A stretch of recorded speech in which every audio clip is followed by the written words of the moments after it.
গোপালগঞ্জবাসী, হাসিনা আপনাদের ছেড়ে পালিয়ে গিয়েছে।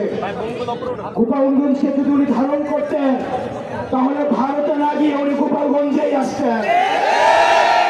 ওনার মতো স্বার্থপর উনি ওনার ফ্যামিলির মানুষ ছাড়া গোপালগঞ্জবাসীর কথা একবারও ভাবেন না।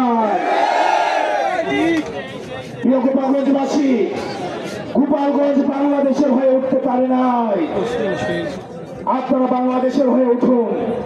আওয়ামী লীগ পরিকল্পিতভাবে গোপালগঞ্জকে বাংলাদেশ থেকে বিচ্ছিন্ন করেছে, ভবিষ্যৎ প্রজন্মের ভবিষ্যৎকে সংকটে ফেলেছে।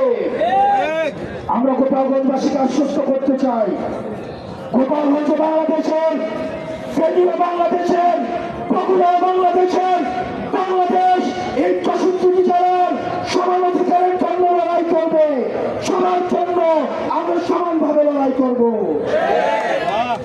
প্রিয় গোপালগঞ্জবাসী, আমরা আপনাদেরকে আহ্বান জানাবো, আপনাদেরকে আমরা জালিমের শাসন থেকে মুক্ত করেছি, আমরা ইনসাফের বাংলাদেশ করার জন্য আপনাদেরকে সাথে নিয়ে আমরা একসাথে ইনসাফের বাংলাদেশ গঠন করব। আমরা স্লোগান দিয়ে আমরা আমাদের বক্তব্য শেষ করছি।